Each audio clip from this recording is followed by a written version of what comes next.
Donc, nos étudiants vont être diplômés avec un bachelor universitaire de technologie. Ils sont préparés à l'insertion professionnelle et vont apporter de magnifiques choses aux entreprises.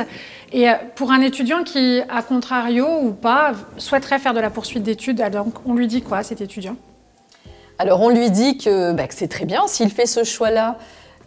C'est qu'il doit sentir qu'il a besoin de compléments de formation.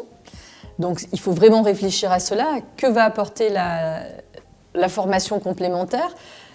Nos étudiants ne vont pas multiplier les Bac+5. Donc là, c'est maintenant qu'il fait ce choix-là et il faut que la formation apporte une vraie plus-value, soit parce qu'elle va permettre d'acquérir une double compétence, soit parce qu'il y a une spécialisation, soit parce que c'est un nouveau réseau dont il va pouvoir bénéficier. Donc ça, c'est important, cette première réflexion-là. Et il faut qu'il soit conscient aussi que le marché de l'emploi à Bac+5 est beaucoup plus concurrentiel, puisque beaucoup plus de jeunes Français poursuivent leurs études. Donc il faut vraiment que cette formation apporte une vraie plus-value, qu'elle soit vraiment reconnue par les recruteurs, les entreprises, et qu'il fasse les bons choix. Rentrer dans un diplôme Bac+5, ça ne sera pas le plus compliqué, mais il faut rentrer dans le bon diplôme, celui qui est reconnu et qui lui permettra vraiment de progresser dans sa formation, dans son projet. Donc après un bachelor universitaire de technologie, on peut s'insérer professionnellement. On a tous ces propos qui valorisent la poursuite d'études. Et pourquoi ils ne vont pas tous directement sur une poursuite d'études tout de suite après leur bachelor universitaire de technologie?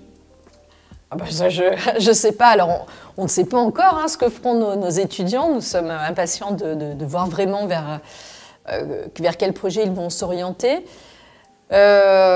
Aujourd'hui, tout ce que l'on peut leur dire déjà, c'est que dans leur préparation, c'est la même préparation que l'on souhaite aller travailler ou poursuivre ses études.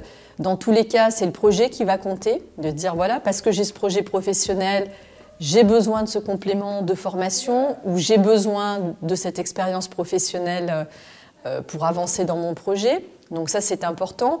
Les outils de candidature, ce sont les mêmes, puisqu'à chaque fois, il va falloir présenter son projet, argumenter, mettre en avant le parcours qui a déjà été réalisé.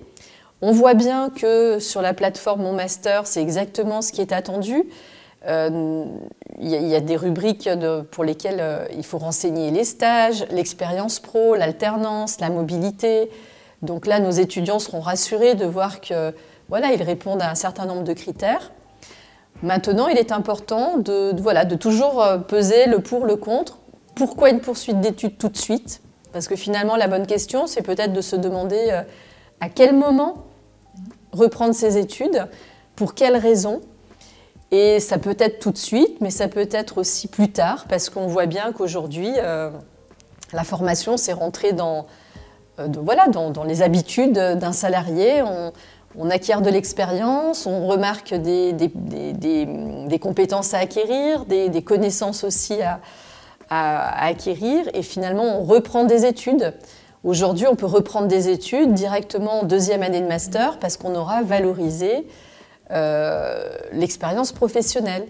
Donc il faut que nos étudiants connaissent ces dispositifs, connaissent tous les champs des possibles pour prendre de bonnes décisions. En tout cas, des décisions qui correspondent vraiment à leur projet et pas qu'ils se freinent en disant « j'ai envie d'aller travailler, mais ah non, mais peut-être qu'il faut poursuivre quand même mes études » ou « je poursuis mes études alors que j'aurais aimé faire autre chose ». Enfin voilà, il ne faut pas se forcer.